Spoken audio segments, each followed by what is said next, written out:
Uh, on behalf of Philippine Tour Operators Association, it is my distinct honor and pleasure to welcome you all in this media launch at the inaugural Philtoa AIGTP Golf Cup 2025. Today marks a very significant milestone, not just for Philtoa, but for the entire tourism and sports industry. The sports community in the Philippines is excited to have participation in this event. This event is the result of a very dynamic partnership between Philtoa and the Association for Inbound Golf Tourism organizers. These two organizations, Philtoa and AIGTP, have united by a shared vision for expanding the boundaries of tourism through the powerful platform of golf. We are also proud and grateful to have Newport Resorts, World Resorts, as our official co-presenter. The support has been instrumental in bringing this concept to life, and their commitment to promoting tourism and hospitality. And the new sports, and now the sports tourism aligns perfectly well with Philtoa. We thank them for hosting today's media launch and for being a vital part of this initiative. This tournament is a celebration of a very strategic partnership, destination marketing, and a very unique potential of the Philippines as a world-class golf tourism hub. Through this initiative, we aim to attract not only the local golf enthusiasts, but also those coming from abroad, the inbound travelers seeking memorable experiences on and off the fairway. As we move closer to the main event, which is on July 22, we are excited to showcase how golf and tourism can work together hand in hand to create impactful opportunities and for our industry and our stakeholders. Once again, thank you for being here this afternoon to support this bold new chapter in Philippine tourism and for joining us in driving this vision forward. And for the information of the media, we would like to also inform you that Philtoa is an organization of tour operators, allied members, actively involved in the advocacy of responsible tourism. This was founded on 12 June 1986, and this is a non-stop, non-profit organization. Our membership includes travel agencies, hotels, resorts, transportation companies, handicraft stores, airlines, and other tourism-oriented establishments and travel association. We are at a total of 486 members as of this June 2025. Maraming salamat po, and please enjoy the rest of the program with us. Magandang hapon muli. On behalf of the entire management of NWR, it is my pleasure to welcome our friends from media and of course, our esteemed guests from Philtoa and AIGTP, of course headed by our very own President, Mr. Arjun Shroff, and of course, Ms. Connie Mamarin, President Connie Mamarin of AIGTP. We are here today, and we are very honored to host the media launch of Philtoa and AIGTP Golf Cup 2025. NWR, or Newport World Resorts, is one with DOT and our partner travel operators in promoting Philippine tourism and highlight the many reasons to love the Philippines. So on behalf again of Newport World Resorts, I would like to invite you to join the Golf Cup 2025 of Philtoa and AIGTP, supported by Newport World Resorts on July 22. Thank you. AIGTP Golf Cup is a collaborative event. It brings together the Philippine Tour Operators Association and the Association for Inbound Golf Tourism Philippines. The inaugural Philtoa AIGTP Golf Cup marks a significant milestone as the PhilToa and AIGTP joins hands to form or host this first ever golf tournament in support of Philippine golf tourism, which is scheduled July 22, 2025. And the landmark event carries the theme Beyond the Greens. Okay, why Beyond the Greens? Because after golf, we at AIGTP, we do the basic needs for an international golfer coming into the Philippines. Beyond the Greens is where PhilToa, the tour operators, come in. After golf, what can you offer? The private tour operators, it's not only golf. We have to promote something beyond the greens. So it's a joint effort for PhilToa, the AIGTP, the hotels, the resorts, Newport, with special mention. You has been very supportive of our golf, incoming golfers. We had our first ever Asian Golf Tourism Convention. That was how many years ago?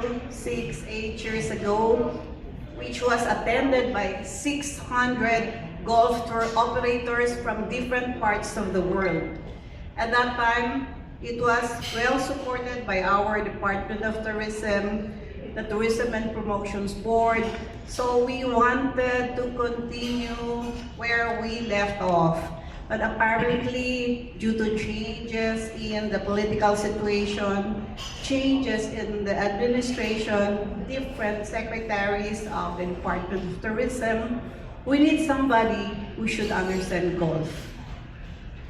Okay, we at the private sector has been doing this for the last 9, 10 years.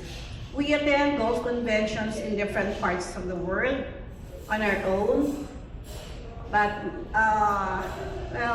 frustratingly, we never had our DOT representative present during golf conventions except for the one during the time of Secretary, the sister of Tulfo, Secretary Wanda. Yeah, because at that time, the TPBCO was a golfer, Cesar Montano. So it was also that year that the first ever Asian Golf Tourism Convention was held in Manila at the Marriott Convention Center. Okay, so at least that's where we started to promote the Philippines. And through this initiative, PhilToa and AIGTP seeks to strengthen camaraderie among tourism stakeholders, elevate awareness of golf tourism opportunities, and position the Philippines as a premier destination for leisure and recreational travel in Southeast Asia. We're happy to inform everyone that Anbaya Golf Course was voted the best golf course. Anbaya Golf Course is located in Morong, Bataan, voted as the best golf course in Southeast Asia, defeating the other golf courses in Vietnam and Thailand. See, the Philippines has 130 golf courses. Vietnam has only about 30, but they're building more. And yet, the golf tourism in Vietnam is 20% of the 14.4 million tourist arrivals with only 30 golf courses. The Philippines has 130, and yet we're not even reaching 1, 2, 3% for golf tourism. Why? Of course, you understand there are problems. Exclusivity of golf courses here in the Philippines are not yet open to incoming golfers. That actually is not a problem. You have other golf courses in other provinces, in the other islands. So what we are proposing are clustered golf packages in different locations especially for Bacolod, Cebu, Cagayan de Oro, Davao. These golf courses are open to international tourists. Only a few golf courses in Metro Manila are very exclusive, and yet they offer tourist rates which are a bit expensive. That's 8 to 10,000 pesos. Okay? So, in that aspect, if we force them to play in these very private golf courses, our golf rates, the package rates, will no longer be competitive to the Asian market. So we need the support of government to push the private sector, the golf courses, to open up the tea times for our tourists. We at AIGTP are only a handful travel agents specializing in golf. That's why we are inviting PhilTowa, other tour operators, to join and promote golf tourism as one. There is a big opportunity. The golf market, the world golf market, stands billions of dollars, and we are only getting 0.001%. Okay? And most of this is in Clark City. They have about 40,000, 50,000 golfers with chartered flights. But that scenario has changed a lot. The Koreans had left the Philippines and they went to Vietnam. So we're left with individual golfers, no longer the groups that charter the golf courses. So Clark is now their best golfing destination for our international tourists, as the airports are now open. One more problem, which I hope PhilTowa will ask the government, our domestic airfares are very expensive. It's even cheaper to go to Hong Kong than go to our domestic destinations. So, if the private sector can come up with a manifesto, because the other airlines already question about these golf courses, the airfares. It seems there is a cartel or what. A typical example for me, because I'm from Dumaguete, it's so hard to promote. You have a golf course and everything, but the airfare alone is 8 to 10,000 pesos, and there are only 2 airlines. So we used to have a low-cost carrier, but then it did not survive the competition. So if it's, maybe you can come up with something, if it's for tourism purposes, packages for international travelers, there should be a special rate for this group. But anyway, life has to go on. We are developing, pushing hard for golf tourism, but purely a private initiative. Okay? So I hope with this concerted efforts, we can come up with something. We come up with a manifesto, right? The government. Actually, we're proposing with the Department of Tourism to come up with the golf packages clustered. When I say clustered, okay, for this area, they have a season. They have to schedule it on certain dates that have fiestas. Fiesta with golf for certain locations, which will attract our tourists. And they could bring along not only the golfers, but the wives and the families. So we will prepare we used to have that already when the previous DOT and PPB heads were interested in golf tourism. Now we are lost again, so we're trying to collaborate with PhilTowa because they're a bigger number than us. You have 486, we're only a handful. So maybe with your group and representation, you can help us promote golf tourism. GTP team and Newport World Resort team for a quick photo opportunity.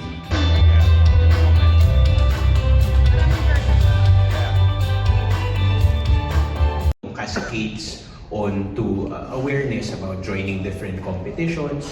You know, these are new players that they might not have thought of joining these kinds of tournaments before. So I think this type of collaboration between PhilToa and AIGTP is a perfect opportunity for that.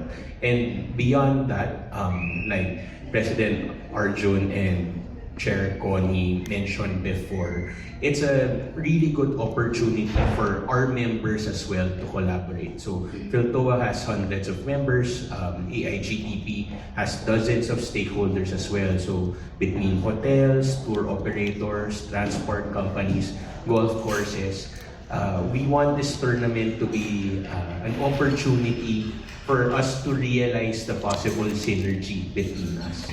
That there are a lot of potential partners, potential clients that we can collaborate with between our two associations. To be on an excellent quality that other countries may not match. As everyone knows, the Filipino passion and level of hospitality is also unmatched. There's a reason why our tagline is Love the Philippines, because I think we provide an experience that goes beyond the sum of its parts in terms of the destination, the food. It's really a spirit and a unique experience that people enjoy, and that's why we have golfers coming again and again. Hindi ito alam pa ng tao, pero we have more beautiful golf courses than any other country in Southeast Asia. It's just that DOT or some agencies are not helping us tell the world that we have more golf courses that are beautiful. Well, in terms of accessibility, it's really a problem because we have more than private golf clubs than like John Hay na public na siya ngayon. But if we push it further, I think it's a matter of siguro kahit hindi DOT ang involved. Kasi I will give an example. Baguio has a program every year. Yung first golfer na magre-register sa online ng local government will be treated to 3 days around Baguio, 3 days golfing in Baguio, and then the mayor will host them 1 night of dinner. Just imagine the promotion, yung golf tourism, talagang yung online nga nafa-flood eh. Because everybody wants to go, the first one. Kasi una lang eh, the first one to register, yun lang talaga yung i-accommodate nila. But then again, it promotes golf, it promotes tourism. So sa ngayon, it's only Baguio that is doing that. Cebu is not doing that. Davao is not doing that. So magandang model talaga ang Baguio. And we have Miss John Hay here. So hopefully we can push further with them sa bagong management ng John Hay. Ngayon, ito ang question ko naman para. Gratitude on behalf of the Philippine Tour Operators Association, or PhilToa, and the Association for Inbound Golf Tourism Philippines, or AIGTP, and their official co-presenter Newport World Resort. What we witnessed this afternoon was more than just an announcement. It was the start of something truly exciting, a bold, unified movement to place the Philippines on the global map as Asia's next premier golf tourism destination. With breathtaking landscapes, over 100 championship-level courses, sabi kanina 130 daw, and the kind of warmth and hospitality only Filipinos can offer. The Philippines has everything the modern golf traveler is looking for, as our team says, beyond the greens. From scenic coastal fairways to lush mountain greens, each game played here is not just a round of golf. It's an experience worth remembering. But what truly sets us apart in the heart is the heart of our people and the soul of our culture. Every swing, every stay, every smile reflects why more and more visitors are falling in love with the Philippines. Your presence here today, our partners, our media friends especially, our tourism leaders, proves that we are unified in purpose and ready to lead. And this is just the beginning. We look forward to seeing you again at the inaugural Philtoa AIGTP Golf Cup on July 22, where passion for golf meets the pride of our nation. Together, let's show the world why it's time to love the Philippines and the green and beyond. Maraming salamat po, and we'll see you in the fairway, and good afternoon once again.